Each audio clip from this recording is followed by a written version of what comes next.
केमी जान लो एग्जैक्टली पत्रता दे हां निज एनवायरनमेंट को सेंस करि पाइले सेम जिंस आ गोटे कंडीशन ता आ गोटे एग्जांपल देखिबा जदी कुकुर जो कुकुर कोजी हां हम एई पट एरिया रे कुकुर माने बुलुचती देखुछ हां मोर रूम रे कुकुर देखिया पाइबो काहे की एग्जैक्टली से एनवायरनमेंट को से एनवायरनमेंट आपको सूट करबो नाही से एरिया रे ओटो देखिया को पाइबो किंतु ओटो को ए रास्ता देखिया पाइबो पाइबोनी काहे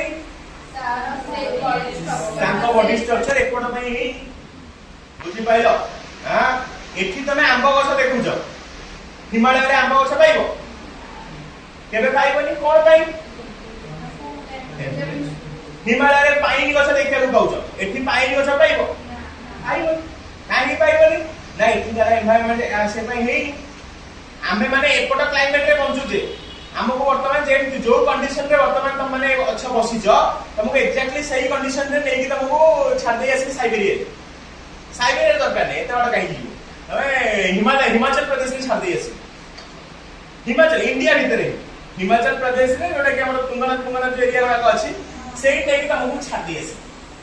उत्तराखंड पाखा तो कोन होबो अवस्था थप थप है कि मरछि स्ट्रेट तमे में मुई मरछि किंतु सेठी भी लोक तकर आराम से बसुछंती बिना स्वेटर रे बसुछंती हां सेठी कार जो तुंगनाथ वगैरह एरिया जीवो कि तमे जदी जाओ शिमला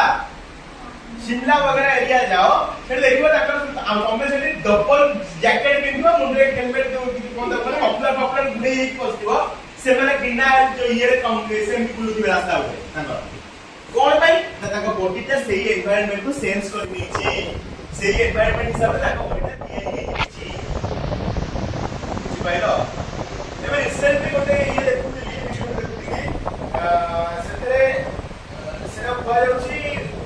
इंडिया रा सब कोल्डेस्ट गां हां इंडिया रा सब कोल्डेस्ट विलेज सेटिका टेम्परेचर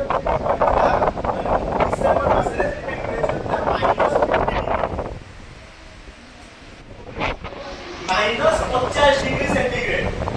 मजा कथा है सेठी जो छुआ माने जेंति काम करछन तबे देखो पागल आई सेठिका छुआ माने जो काम करछन तबे देखो पागल आई तबे माने बोलुछन के रास्ता देखो बरफ ऊपर माने रात्रि इतने बरफ ये नहीं जे ताको घर अधा जे बरफ पड़ी घर अधा जे जाऊ लोक पहुंची सेटा हां सेठी लोक पहुंची जदी खाली बस सेटा जीविका निर्माण करछन दैट्स मोस्ट इंपोर्टेंट थिंग से पिला माने स्कूल में से जाउछन सेही क्लाइमेट रे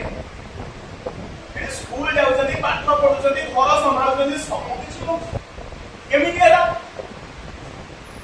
ताको बॉडी सेही एरिया पाई कोइने नै बुझिपालो ताको एनवायरनमेंट पाई ताको बॉडीटा आकोने नै that is known as ability to sense the environment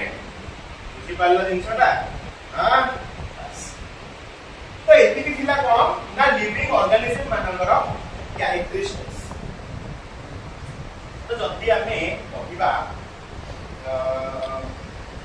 living organism मानकर कैरेक्टरिस्टिक्स जानले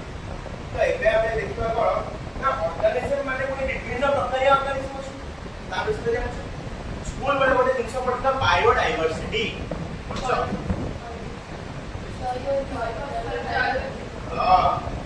जैव विविधता बोली गोटे वर्ड पढ़ला माने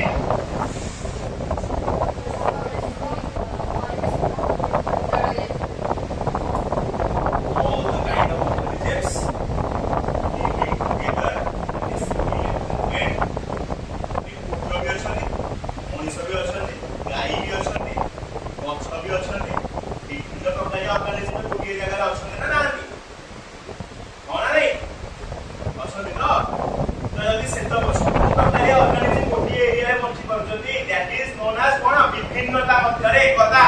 जहाँ तुम कहले जैव विविधता इन सिंपल ओडिया लैंग्वेज हैला आपको ही हमें जैव विविधता बोलिए क्लियर जानि पाइलो तो जैव विविधता ताके हम विविधता बोली मुख्यतः को जेतो बोले लिविंग ऑर्गेनिज्म माने को जिंस से देखा जाउची जैव विविधता बोली कहले बायोलॉजी ऊपर देखिए बायोडायवर्सिटी